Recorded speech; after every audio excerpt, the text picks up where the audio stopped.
Está começando mais um podcast do Internato Residência Médica. Podcast que te ensina todas as estratégias para você interno e você médico generalista conquistar aquela tão sonhada vaga na residência médica. Meu nome é Felipe Barreto. Meu nome é Eduardo. E o tema de hoje é como usar o material mais importante de todos para a sua aprovação na residência médica. Edu, fala pra gente já inicialmente qual que é esse material e por que ele é o mais importante. Então, Barreto, assim como a grande maioria, eu acho que todas as pessoas que responderam aqui no chat falaram exatamente a mesma coisa. E sem dúvida nenhuma, o único material que eu considero essencial, eu já vi pessoas passarem em grandes instituições de residência médica sem ler uma única linha de um texto, de uma apostila.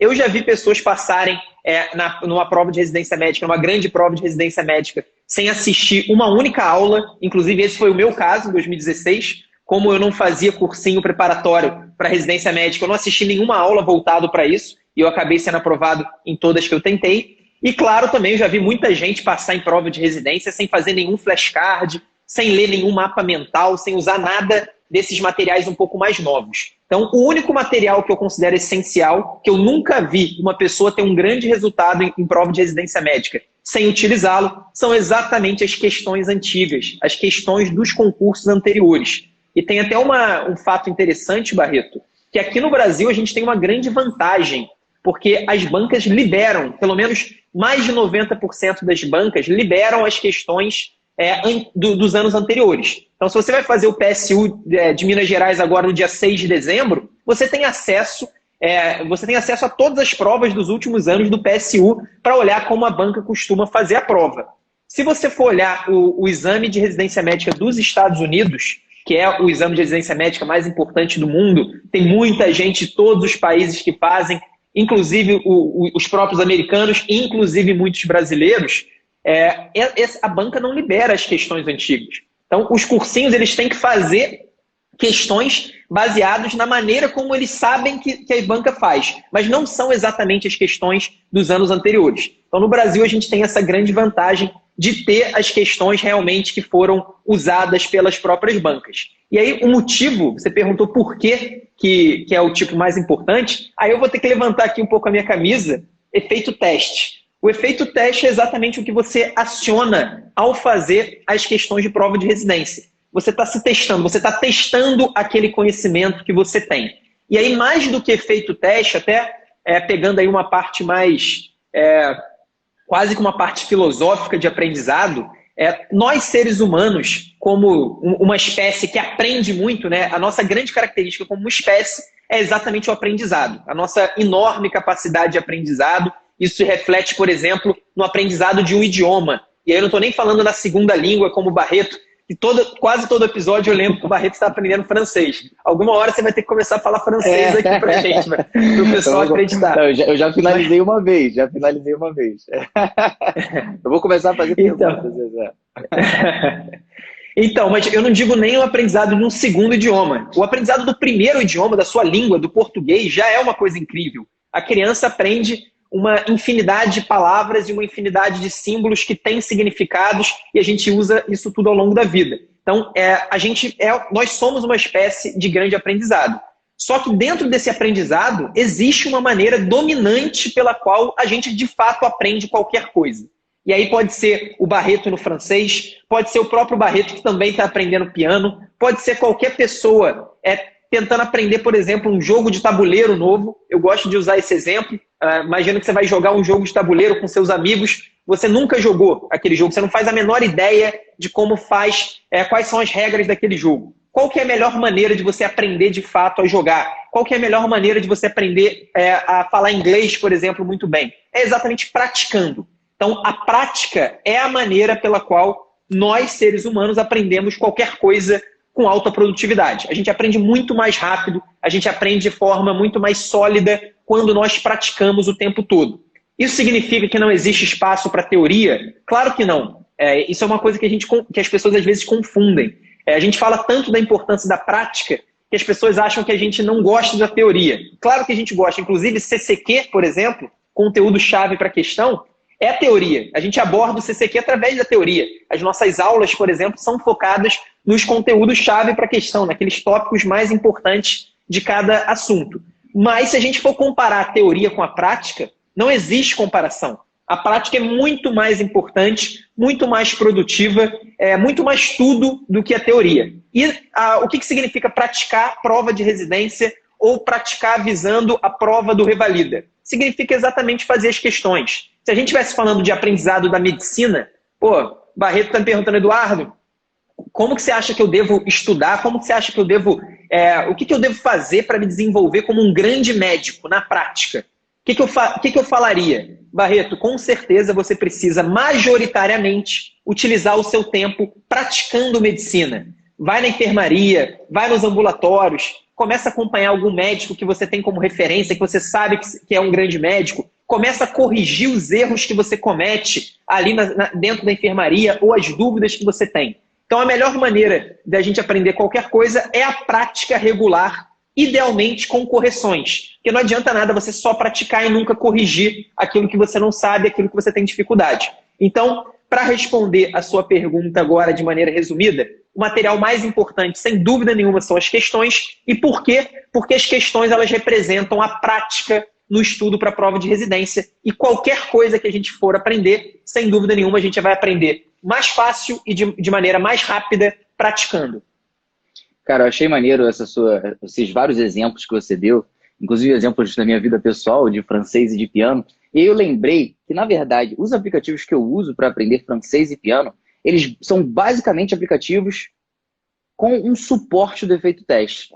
Não sei se o pessoal que está ouvindo a gente aí conhece, por exemplo, o Duolingo, que é um dos aplicativos que eu uso, mas, cara, ele é basicamente efeito teste. Você chega ali, ele mostra uma fotinho de um cara, aí você tem que escrever que o nome do cara é homme, em francês. Ele mostra a foto de um pão, aí você tem que botar le pain. Você tem que fazer sempre alguma forma de efeito teste. Ou você liga pontos, ou ele bota uma palavra em espanhol e você tem que mudar para francês. Ou seja, várias formas diferentes de utilizar o mesmo efeito, que é o efeito teste. E aí, se a gente partir para outro aplicativo, por exemplo, que é o que eu aprendo piano, chamado Simple Piano, ele é basicamente efeito teste. Porque o que fica aparecendo ali são as notas dentro da partitura e eu tenho lá com a minha mão seguir aquelas notas. E sabe o que ele faz para completar? Ele me dá um feedback, da mesma forma que o Duolingo faz. Só para vocês terem uma noção do quanto que isso é importante, quanto que isso funciona, o Duolingo, eu acabei de pesquisar aqui, tem 30 milhões de usuários ativos mensalmente. Eles podem escolher 91 cursos em 30 idiomas. Se eu não me engano, tem mais gente aprendendo inglês no Duolingo do que dentro dos Estados Unidos. Ou seja, o negócio é incrível, funciona, dá resultado e melhor, dá lucro ainda para as pessoas. Vocês acham mesmo que o negócio que dá lucro dessa magnitude não seria utilizado a forma mais efetiva possível? Mas tem um detalhe, Edu. Não é qualquer forma de pergunta e resposta que vai fazer com que esse efeito teste funcione. Se a gente pegar, por exemplo, um artigo da Science, que a gente comenta várias vezes aqui, inclusive foi publicado num blog da New England, a gente descobre que quando você usa o efeito teste, aumenta o percentual em pelo menos 50% da quantidade de conteúdo que você consegue pegar no mesmo período de tempo. É como se aumentasse a produtividade em 50%. Só que aí, a gente pesquisando essa semana, encontrou um artigo bastante interessante chamado Mecanismos por Trás do Efeito Teste. Foi publicado em 2015 numa revista de psicologia, por Tino Endres e Alexander Henkel. Qual que é a ideia desse artigo aqui, publicado por essas pessoas de uma universidade na Alemanha? Eles tentaram entender qual que é a teoria por trás do efeito teste funcionar tanto. E aí, para isso, eles meio que copiaram os estudos que foram feitos sobre o efeito teste. 2 grandes grupos, um fez o efeito teste com questões e o outro fez um reestudo. Viram de novo uma videoaula, viram de novo uma apostila digital. E aí tentaram comparar qual era o resultado final que esses 2 grupos tinham. O que foi descoberto é que sim, se a gente pegar de uma maneira geral, quem faz o efeito teste melhora. Mas não é todo mundo. Se a gente for comparar, por exemplo, as pessoas que fazem o efeito teste, mas fazem respondendo uma pergunta que é muito fácil, elas têm o mesmo resultado que pessoas que fazem um estudo de novo, um reestudo. Vou te dar um exemplo mais prático. Vamos supor que eu estou tentando aprender aqui que infarto é uma doença do coração. Se eu digo isso para você através de uma apostila digital, ou se eu pergunto isso para você, qual que é o órgão que acomete o infarto? E você me responde, é o coração? Cara, isso é tão fácil que não faz diferença. É por isso que o efeito teste ele precisa estar linkado com um esforço mental substancial. E aí é por causa disso que você não pode simplesmente, vou fazer questão de qualquer maneira, vou fazer de uma forma automática. Porque não é qualquer questão que você deve fazer. E não é qualquer maneira que você deve lidar com as questões que você está fazendo. Claro, desde que você queira ter um estudo efetivo, um estudo profissional. Edu, considerando isso, eu queria que você passasse para as pessoas qual que é realmente o principal erro, ou mais frequente que você vê quando as pessoas falam com você diretamente. Quando o assunto é isso, questões. Então, Barreto, acho que a gente fez toda essa introdução falando do efeito teste, você falando sobre alguns artigos bem interessantes, talvez a galera não saiba, mas eu tenho certeza que todo mundo sabe da importância das questões. Mesmo quem não acompanha JJ, mesmo quem nunca viu nenhum conteúdo nosso, sabe que as questões de prova de residência são muito importantes. Então, eu acho que o problema não está em fazer ou não questões. Todo mundo faz questões. O grande problema, o X da questão, está exatamente nessa pergunta que você fez. Como utilizar as questões? E aí, sem dúvida nenhuma, o maior erro que as pessoas cometem é o erro delas não organizarem esse processo. Então, normalmente, as pessoas elas têm uma certa organização no estudo teórico delas. Então, imagina que você faz um cursinho, qualquer cursinho, de preparação para a prova de residência, ou mesmo que você não faça. Com certeza você tem uma organização de que nessa semana eu preciso estudar esses 2, esses 3, esses 4 assuntos. Mesmo que você não consiga isso, você tinha essa organização mental, você tinha esse objetivo de estudar 2 ou 3 assuntos naquela semana. Então existe uma organização no estudo teórico. Já nas questões, a grande maioria das pessoas não tem uma organização. A pessoa simplesmente não pensa nisso. Ela faz questões quando sobra tempo. Normalmente ela faz questões ali no intervalo da faculdade, ela faz questões no ônibus, ela faz questões nos meios de transporte que ela usa. Então ela não tem uma grande organização sobre como utilizar as questões. Isso mostra que, apesar dela saber a importância, ela sabe a importância, mas ela não dá a importância que as questões merecem. Então a pessoa não tem o mínimo de organização para realizar as questões. E pior, elas fazem exatamente isso que você citou aí, que o artigo diz que não funciona. O que o artigo diz que não funciona? Basicamente quando você se testa com algo muito fácil. Então se você já sabe, se você já é um cardiologista, você não precisa saber que o supra de ST significa um infarto de uma maneira, que o tratamento vai ser com um trombolítico ou o tratamento vai ser com angioplastia primária. Você já sabe isso, isso já é natural para você. Então não adianta nada você fazer um efeito teste, você fazer questões de um nível muito abaixo do seu nível atual. E o que as pessoas fazem na grande maioria dos casos? Elas terminam de ler um material sobre determinado assunto. Então imagina que elas estão estudando infarto. Elas pegam uma apostila ou uma aula sobre infarto, normalmente aí uma apostila em casa, né, dando aquela lida naquelas apostilas grandes sobre infarto, e ao final do estudo, elas começam a fazer as questões daquela apostila. Elas começam a praticar com as questões de infarto. Só que qual que é o problema disso? Elas acabaram de estudar infarto. Então está tudo na cabeça. Então aquelas questões naquele momento, naquele timing, elas se tornam questões muito fáceis para a pessoa. É como se um jogador de futebol fosse treinar a bater pênalti sem goleiro. Não adianta nada você treinar a bater pênalti sem goleiro. O desafio do pênalti é exatamente o goleiro. É o goleiro e a pressão envolvida, né? Talvez no treino não dê para você mimetizar a pressão envolvida, e aí até tem um paralelo com prova de residência, né? Por mais que a gente treine, a gente não consegue mimetizar a pressão do dia da prova. Isso é a mesma coisa de um pênalti. Você no treinamento, você não tem pressão nenhuma. Você tem que fazer, você está tentando fazer o gol e o seu único objetivo é superar tecnicamente o goleiro. É a mesma coisa quando você treina a prova de residência médica em casa.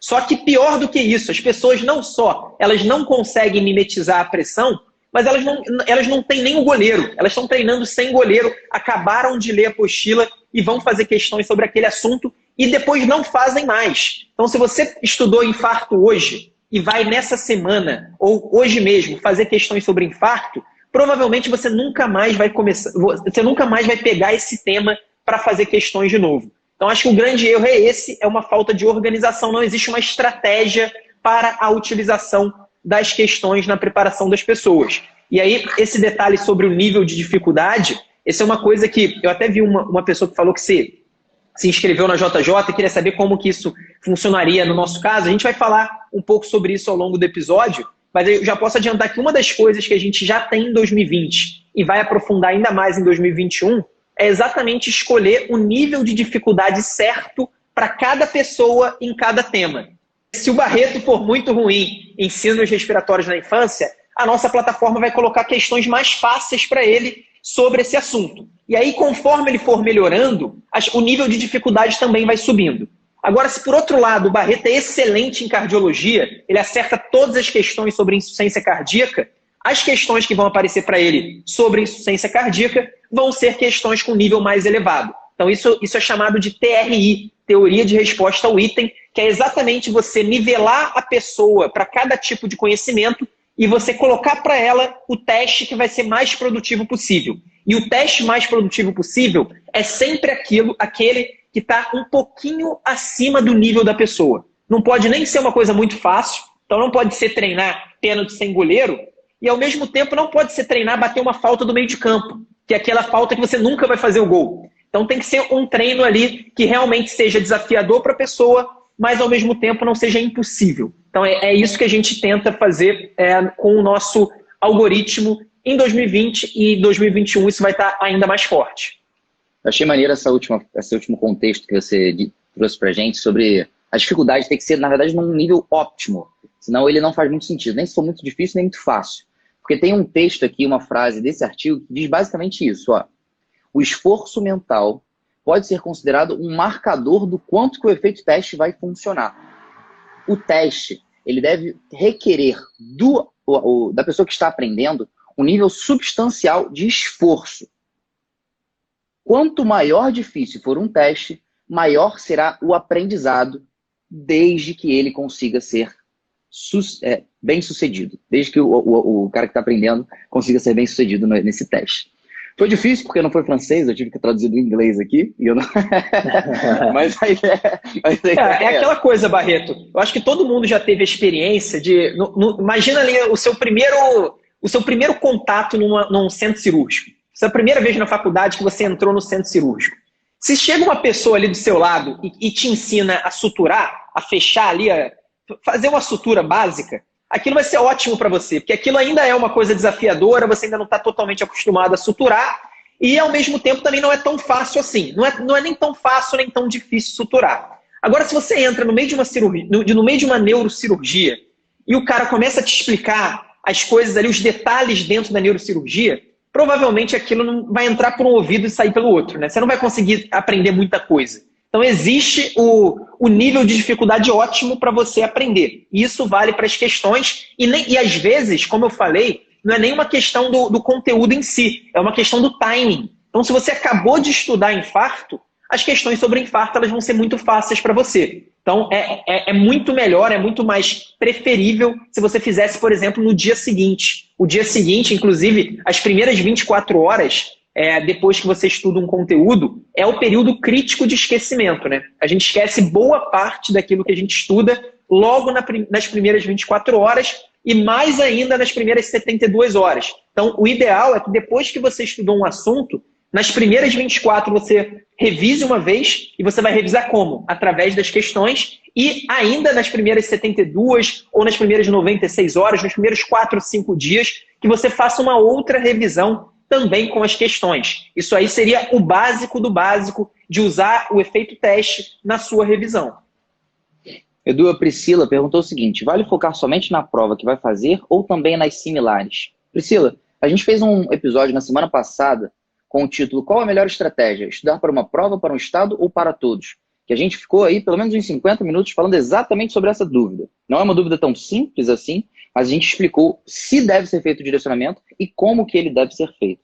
Mas nesse sentido, Edu, também tem uma dúvida que surge bastante, que é se a realização de questões ela pode ser feita de uma maneira só aleatória, de um tema, depois de outro, ou se, na verdade, vale a pena a gente fazer uma prova na íntegra, um simulado, e aí utilizar essas questões dentro desse simulado prova na íntegra.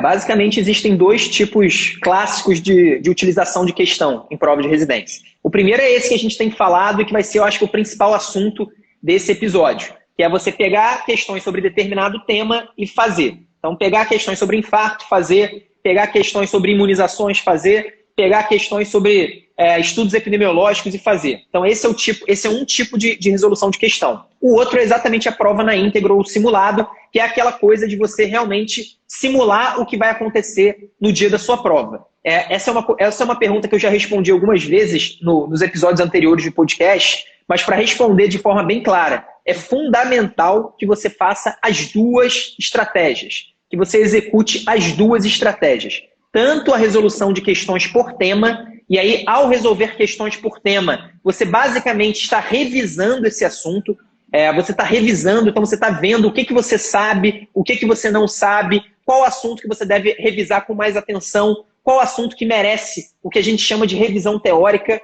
qual assunto que não merece. Então, é a primeira coisa. É muito importante que você faça por tema. E, por outro lado, é fundamental que você também faça provas na íntegra e que você faça simulados, porque se você não fizer, você vai chegar no dia da prova sem ter a experiência de ter realizado uma prova. Então, a pior coisa que a gente pode fazer em qualquer coisa da nossa vida é fazer, pela primeira vez, algo num momento muito importante. Então, o Barreto, que é um cara que gosta de oratória, se uma pessoa sabe que tem uma super apresentação importantíssima na carreira dela para fazer, ela vai querer ter treinado antes. Claro que o treinamento não é a mesma coisa, né? A pressão é diferente, tudo é diferente, mas o treinamento é essencial. Então, fazer a prova na íntegra, especialmente das instituições prioritárias, até respondendo um pouquinho a pessoa, eu esqueci o nome dela, que fez essa pergunta, a Priscila, é fundamental que você use também as provas na íntegra. Então, são dois tipos de estudo usando questões e os dois são essenciais.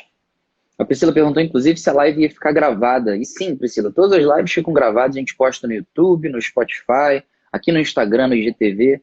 Dá uma olhadinha nas redes sociais, a Priscila e quem quiser encontrar também, a gente tem tudo lá salvo. Só um detalhe, Barreto, que essa coisa da gravação das lives é uma coisa que a gente sempre tenta fazer. Mas o Instagram, as lives do Instagram, já teve umas 2 ou 3 vezes que a gente não conseguiu salvar a live do Instagram após o final, deu algum bug ali no aplicativo. Então, as lives, apesar da gente tentar sempre gravar, de vez em quando acontece um probleminha e a gente acaba não conseguindo. Voltando. A gente estava falando sobre as questões e da importância, da diferença que existe realmente em fazer questões esparsas, individualmente, ou fazer questão dentro de uma prova na íntegra ou num simulado.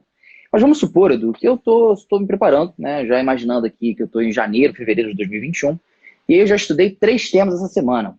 Infarto, síndrome coronariana, pneumonia e insuficiência cardíaca. E aí, como é que eu decido qual tema eu faço questão? Como é que eu decido qual que é o tipo de questão que eu faço, se é fácil, médio, difícil? Como é que eu decido se eu faço questão sobre diagnóstico de insuficiência cardíaca ou sobre tratamento de insuficiência cardíaca? Como é que eu faço essa avaliação tão complexa que, pelo que a gente viu aqui dos artigos, cara, ela precisa ser feita, porque se não tiver naquela faixa, eu não vou conseguir ter o efeito teste da forma que ele poderia acontecer comigo. Então, Barreto, existe a maneira fácil e existe a maneira difícil. A maneira fácil é entrando na JJ e seguindo a nossa agenda do dia. Então, eu estou falando isso que eu sei que tem uma galera aqui que já fez a inscrição, ou que é nosso aluno de 2020, ou que vai ser o nosso aluno de 2021. Então, se você for nosso aluno, você não vai precisar se preocupar com isso, porque a gente vai ter uma agenda do dia o tempo todo com as questões, e a gente tem falado muito de questões, mas a gente utiliza também flashcards para isso, para esse efeito teste, para revisão dos assuntos. Então, no nosso caso, vai ter lá, e aí você vai revisar com mais frequência aquilo que é mais importante na sua prova. Então, quando você entra na plataforma, você coloca lá, vou fazer o PSU de Minas Gerais, vou fazer a USP São Paulo, vou fazer a SES Pernambuco. E a partir dessas informações, a gente vai priorizar os temas que são mais cobrados nessas instituições. E, ao mesmo tempo, você vai também fazer mais questões daquilo que você erra mais. Então, se você erra mais questões sobre o infarto, se você é muito ruim nisso, a gente vai acabar priorizando mais questões sobre o infarto. Então, essa é a maneira fácil. A maneira difícil, que também é possível, inclusive foi a maneira que eu usei lá em 2016, quando não existia JJ, é basicamente fazendo tudo isso que eu falei que nós fazemos automaticamente, mas fazendo isso na mão. Então, você até citou o exemplo da primeira semana. Na primeira semana até que é fácil, porque você só tem 3 assuntos estudados. Então, nesses 3 assuntos, o ideal é que você faça questões sobre ele pelo menos 3 vezes nos primeiros 10 dias. Isso seria o ideal. você fazer 3 vezes algumas questões sobre cada assunto nos primeiros 10 dias após o seu estudo. Então, no início, isso é muito possível, isso é muito tranquilo até de se organizar. O grande problema é que a partir de algum momento, você vai ter muito assunto já estudado. Não vão ser apenas 3 assuntos. Você já vai ter estudado 30 assuntos, você já vai ter estudado 40 temas. E aí que entra a grande dúvida. Qual que eu vou revisar a cada dia? Nesse caso, você vai fazer o quê? Você vai priorizar aqueles assuntos que são mais cobrados nas suas provas prioritárias. Então, você vai precisar dar uma olhada nas suas provas prioritárias, ou vai pegar uma lista de temas mais cobrados. De vez em quando, inclusive, a gente libera isso aqui na JJ em algum lugar, nas nossas redes sociais, e você vai priorizar aqueles assuntos. E, ao mesmo tempo, você vai priorizar aqueles temas que você sabe que você não domina. Então, se você vê lá, a sua prova prioritária é ANRIGS, e você vê que a ANRIGS todo ano cobra uma questão sobre AVE, e você sabe que você não domina muito bem esse assunto. O que você vai fazer? Você vai priorizar questões sobre AVE, você vai reforçar, você vai fazer um reforço nesse tema. Então, você vai basicamente imitar a nossa inteligência artificial, só que de maneira manual. O trabalho, é a parte difícil da organização da questão, das questões. O que não dá é para você deixar completamente anárquico. Se você começar a fazer questões no modo automático, sem saber muito o que fazer, fazendo questões todo dia, mas você não sabe sobre qual tema, e se você não se preocupar com isso, o que vai acontecer é que você vai perder boa parte da produtividade desse que é o material mais importante de todos. Eu achei maneiro que você falou sobre inteligência artificial, porque a inteligência artificial tem vários espectros. Ela inicialmente começa basicamente como um computador pensando por você. Mas à medida que ele vai crescendo, a gente inclusive já utiliza isso dentro da nossa metodologia, ele se transforma, na verdade, em machine learning, que é onde a própria máquina começa a aprender por ela mesma. Então, ao invés dela pensar por nós, ela está pensando por nós e por ela. O que isso quer dizer na prática? Que esse algoritmo aí que decide qual que é a questão, que melhor questão que ele pode fazer nesse momento, hoje a gente tem um rendimento de 95%. Amanhã vai ser 96%. Depois de amanhã vai ser 97%. Porque a própria inteligência artificial está aprendendo com os erros e acertos dela. Edu, teve uma pergunta aqui muito maneira, cara, da Ju Piper. Dá para se preparar para a prova dos meus sonhos só com a JJ? Ou é melhor entrar em um preparatório clássico ao mesmo tempo? Então, Ju, não só dá, como eu recomendo que você faça com a JJ. Eu acho que é a melhor maneira, eu acho que é o caminho mais rápido para você conseguir a vaga aí dos seus sonhos. Depois dá uma olhada, a gente tem um story fixado de resultado JJ, e lá a gente tem várias pessoas que fizeram só a JJ e que conseguiram grandes vagas em grandes instituições, às vezes na primeira colocação, nas primeiras colocações, e a gente já está ansioso para esse ano. Esse ano, infelizmente, as provas foram adiadas, a maioria das provas foi adiada, e os resultados também acabaram sendo adiados, mas em breve a gente vai começar também a divulgar a nossa maior rede de resultados da história da empresa, que vai ser exatamente 2020. Então, sem dúvida nenhuma, a gente tem uma solução completa já para preparação para provas de residência médica. Talvez nos nossos primeiros anos, onde a gente não tinha material, fosse realmente necessário ter, não necessário, mas ajudaria muito você ter um outro curso. Mas hoje em dia me parece que atrapalha muito mais do que ajuda, porque a pessoa fica tentando entender qual que é a metodologia que ela segue. Só que, cara, se não seguir a metodologia JJ, você não está seguindo a metodologia que tem evidência científica que funciona. Então, tudo que você puder afastar disso, acredito que seja o melhor justamente para a tua preparação.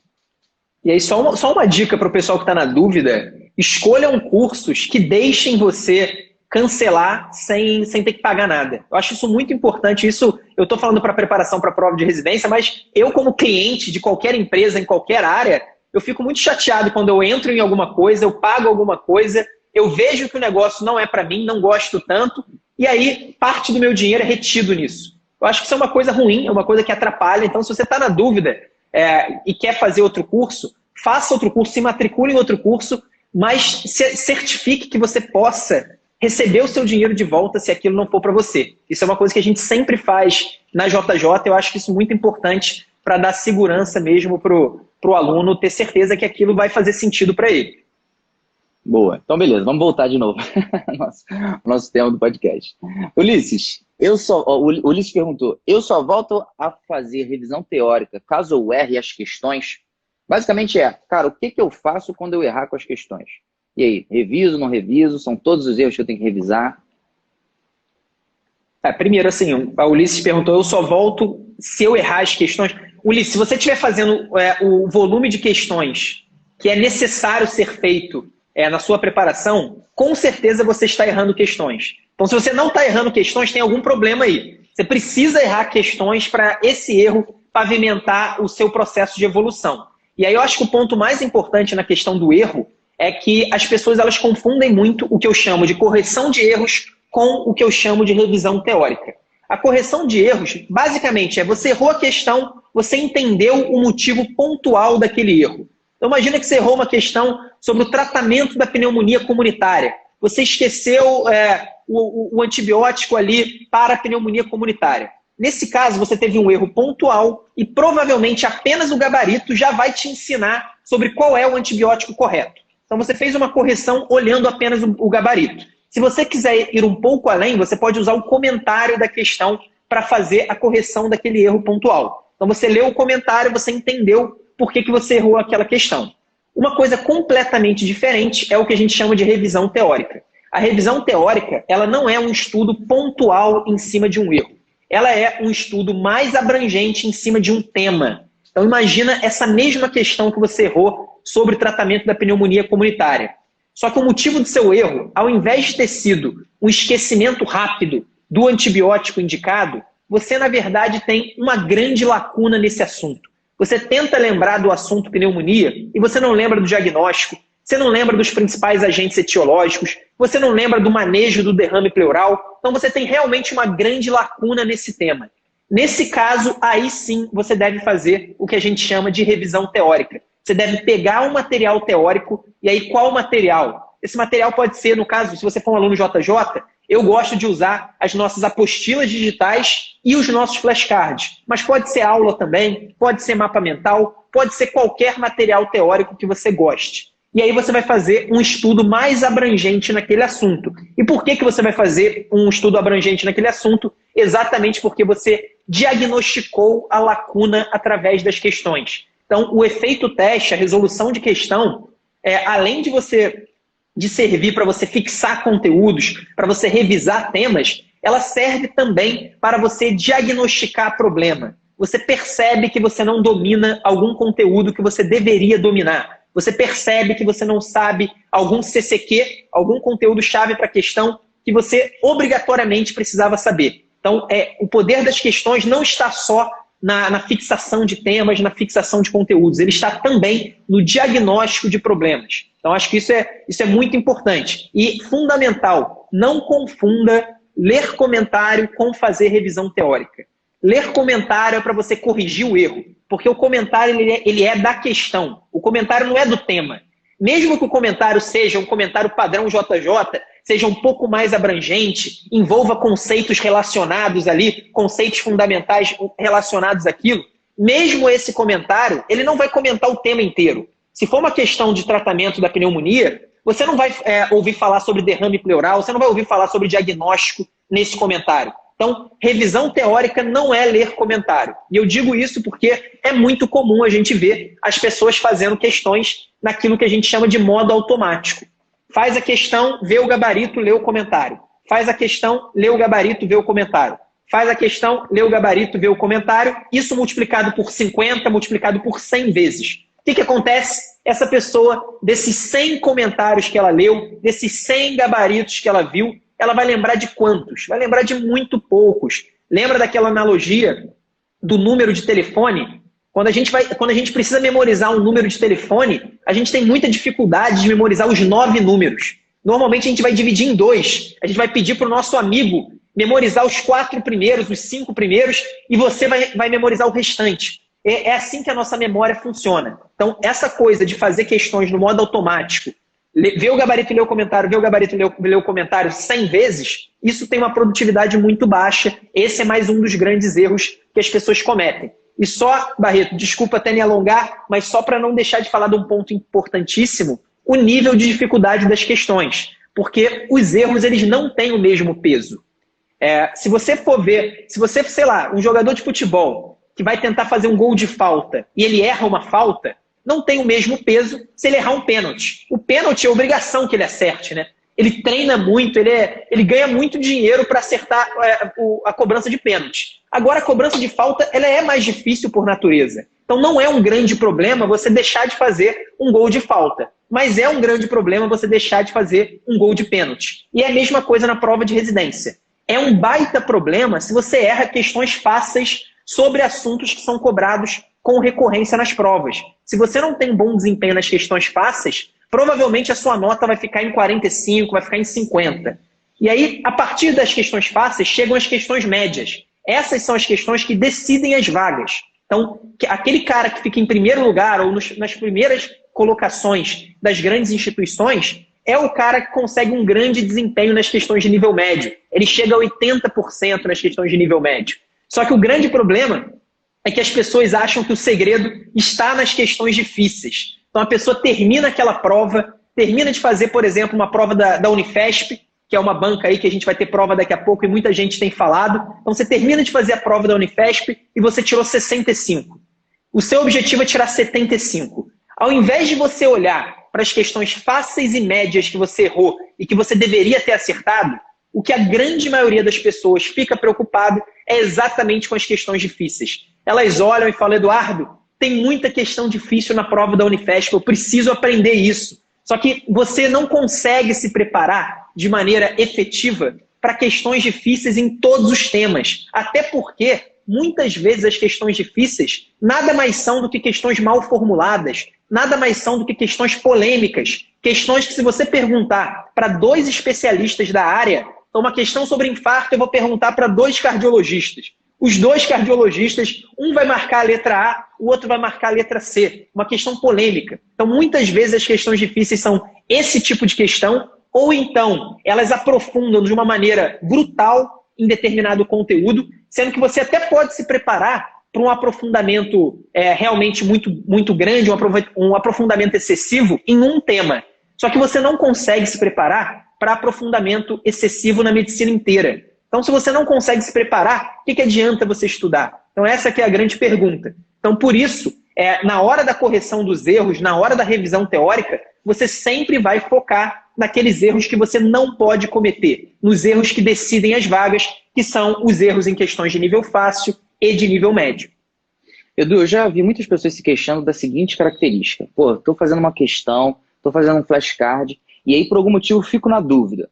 Olho ali o comentário da questão, não consigo sanar minha dúvida. Vou para a videoaula, vou para o mapa mental, vou para o apostila digital e ainda assim não consigo entender aquilo. E aí é nesse momento que ela pensa, pô, será que valia a pena eu também fazer junto um curso clássico? Porque lá realmente tem muito mais informação. Nessa situação, você concorda para essas pessoas que têm muitas dúvidas que vale a pena fazer concomitante um curso clássico? Ou se você não concorda, como que seria a maneira correta de tirar essa dúvida num curso online, como por exemplo a JJ, que tem um material que é muito mais direcionado para o que realmente cai? Então, Barreto, acho que o primeiro ponto é checar se era uma questão difícil ou se era uma questão média ou fácil. Se for uma questão difícil, entra exatamente no que eu acabei de falar. É aquele tipo de pergunta que você até pode se preparar para ela especificamente. Só que no ano que vem, a sua banca vai ter também uma questão muito difícil, só que vai ser em outro tema. Então você vai ter se preparado para uma coisa, só que vai acabar tendo caído outra. Então, se for uma questão difícil, não vale a pena você se preocupar. Só vale a pena você se preocupar com questão difícil se for um tema recorrente na sua banca.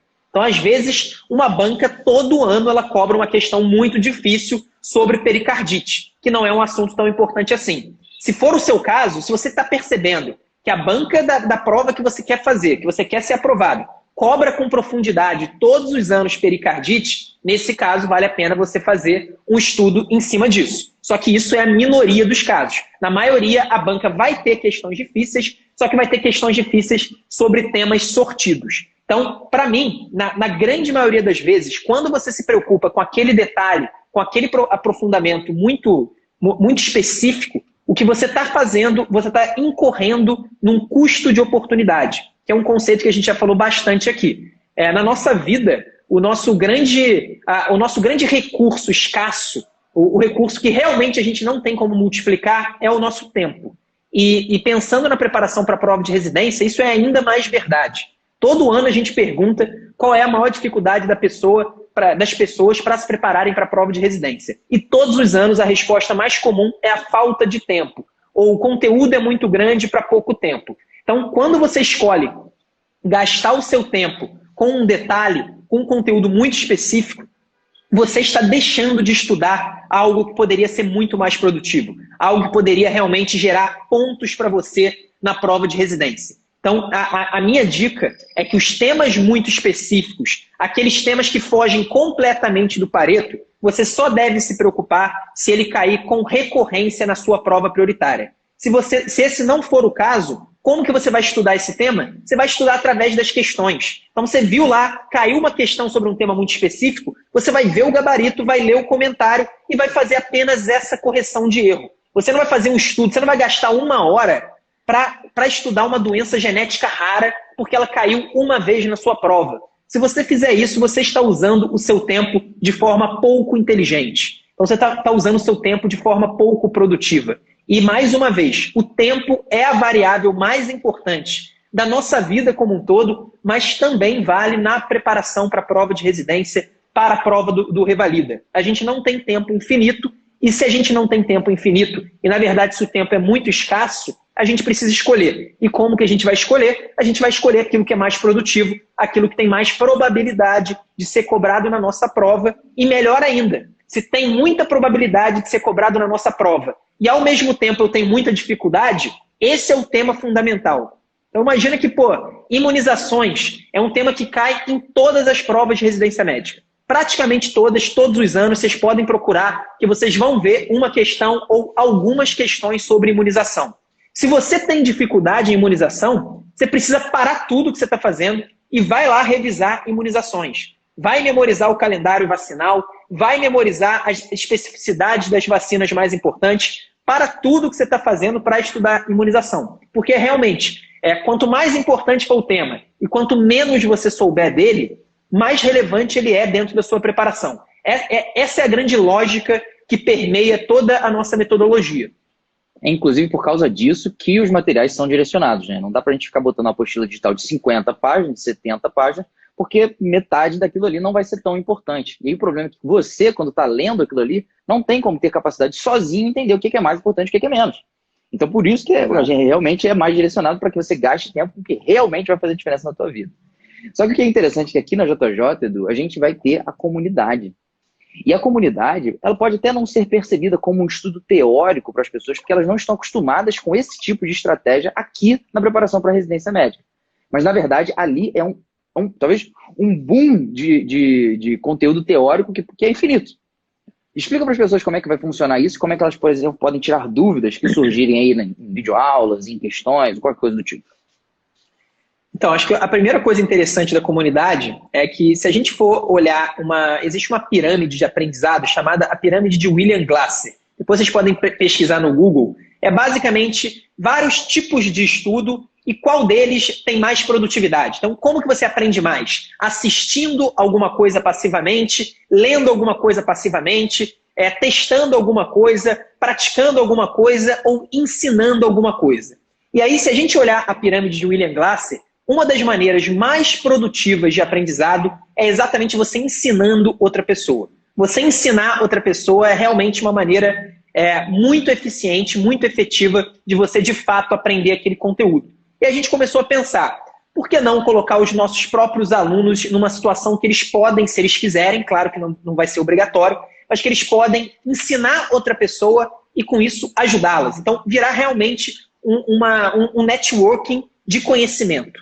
Então, é muito em cima disso que a gente tem pensado a nossa comunidade para 2021. Isso é uma coisa totalmente nova em 2020. A gente até tem alguns pontos de comunidade em 2020, mas vai ser muito menos intensivo do que a gente tem em 2021. Em 2021, a gente quer tanto fazer com que as pessoas que ensinem tenham esse benefício do aprendizado, e realmente é um aprendizado muito mais efetivo, quanto, claro, as pessoas que têm dúvidas tiradas, elas também se beneficiem. Então é aquela coisa mesmo do efeito comunidade, tendo um benefício mútuo no aprendizado. A gente acha que isso não só pode melhorar o aprendizado de quem está ensinando, de quem está sendo ensinado, mas principalmente, isso também pode aumentar o engajamento, pode fazer com que as pessoas queiram estudar mais, que as pessoas estejam mais motivadas a estudar, porque além de uma relação só com a tela e com a nossa equipe, ela vai ter uma relação também com os colegas, que é uma coisa que a gente tem desde o colégio, faculdade, cursos presenciais. Na minha visão,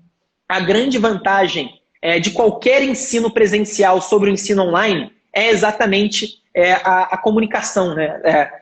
São as relações entre as pessoas. Então a gente quer quebrar essa grande vantagem ou essa desvantagem de um curso online como é a JJ através de uma comunidade que a gente espera que seja talvez o nosso grande ponto de conhecimento a partir de 2021. Eu achei maneiro que você falou sobre aumento de aprendizagem e aumento de engajamento. Mas eu vejo também um aumento de qualidade de vida, cara. Porque das pessoas que estão ouvindo aqui a gente na live, por favor, comentem se vocês tiveram pelo menos um prejuízo pequeno nessa quarentena em relação à qualidade de vida. A gente, inclusive, começou a ter o termo loneliness, que é para dizer o quanto que esse distanciamento social causa de prejuízo, não somente mental, mas físico.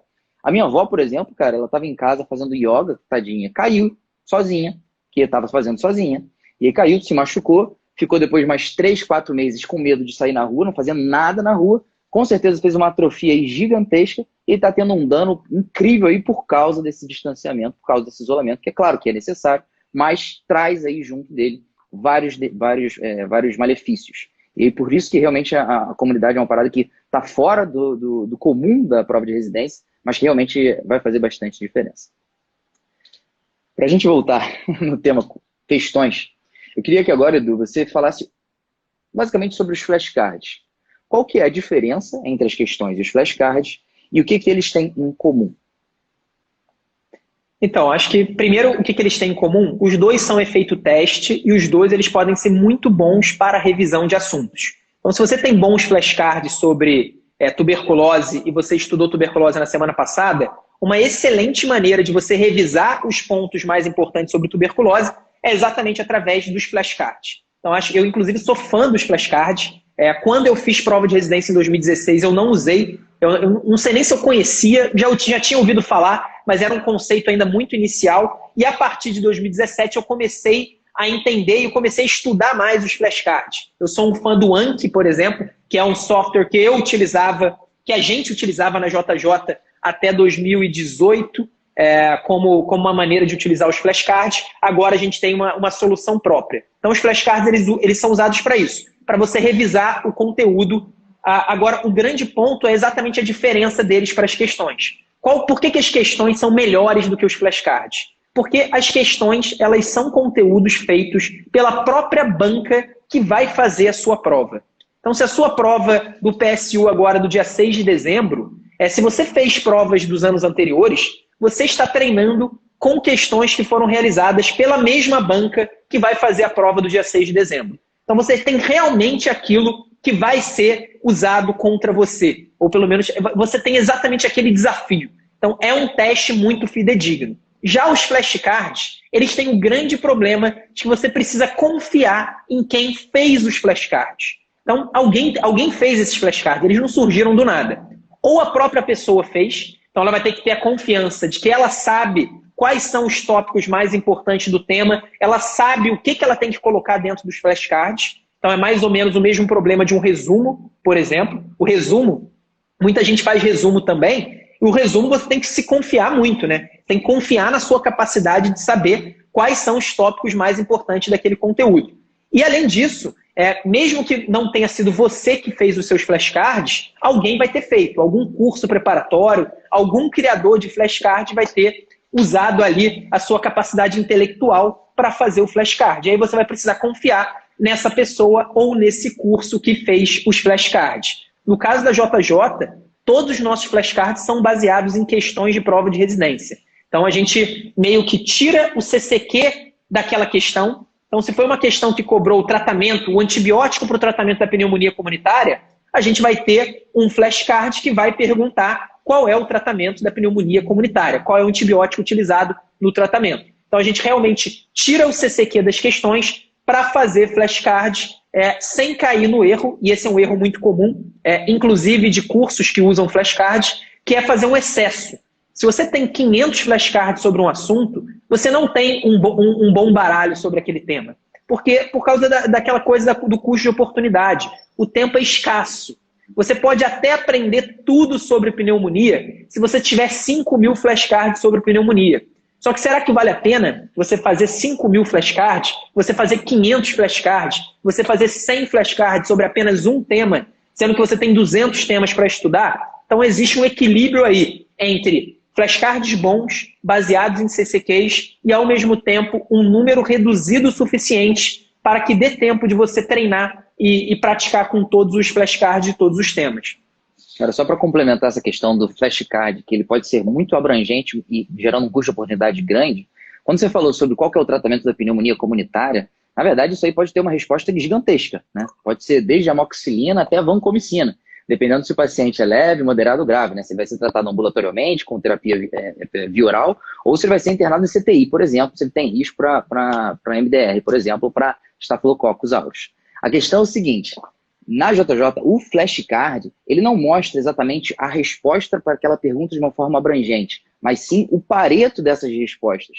Então, talvez no flashcard não teria qual que é o tratamento da pneumonia comunitária, mas sim qual que é o tratamento da pneumonia comunitária curve zero. Se, né, claro, caso isso seja justamente o CCQ que é mais frequente nas questões. Se esse é o conteúdo que realmente as pessoas precisam aprender para acertar boa parte das questões. Então, realmente é uma coisa que não é simples de ser feita. Você tem que fazer uma avaliação crítica de várias questões, com uma amostra gigantesca, para você saber o que é Pareto, e aí, sabendo o que é Pareto, você fazer a pergunta certa para ter a resposta certa. Senão, você incorre naquele problema do custo de oportunidade. Ô Barreto, eu vi uma ótima pergunta aqui, acabou descendo, não vi o nome da pessoa que fez, mas ele perguntou, vale a pena estudar oftalmo e otorrino, que são duas especialidades grandes, né? E que praticamente não caem em prova de residência? Essa é uma excelente pergunta e entra exatamente nessa questão do custo de oportunidade.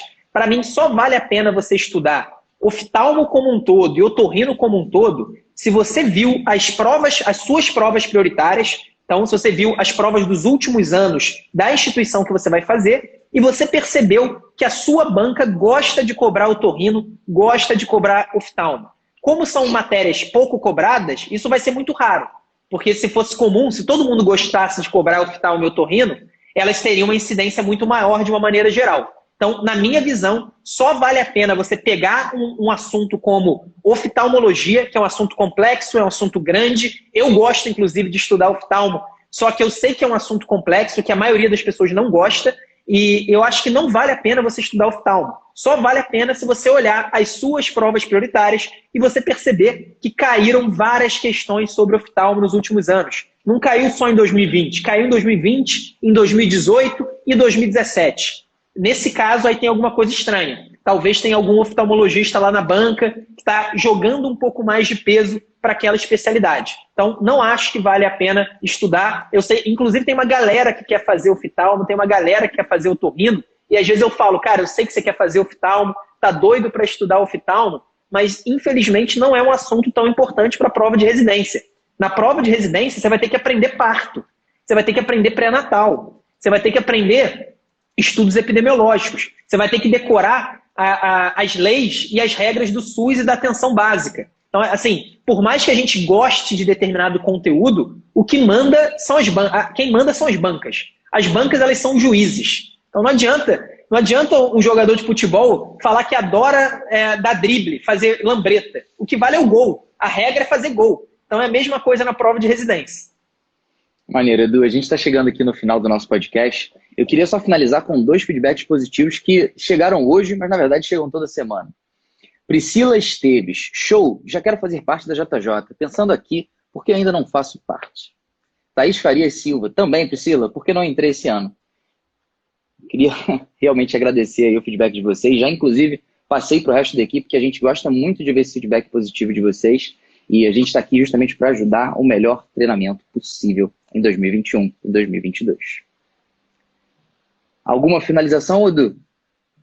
Cara, eu acho que tem que ser muito rápido, que já deu 1 hora de live, né? Senão a gente não vai conseguir gravar. Mas basicamente, pessoal, o tipo de material mais importante são as questões. Façam questões, tanto separada por tema, quanto em prova na íntegra, e não deixem de organizar. Não adianta fazer de maneira anárquica, organizem e criem uma estratégia em cima disso. Pode ter certeza que nada vai ter mais retorno em termos de nota do que questões na sua preparação. É isso, galera. O tema de hoje foi como utilizar o material mais importante de todos para a sua aprovação na residência médica.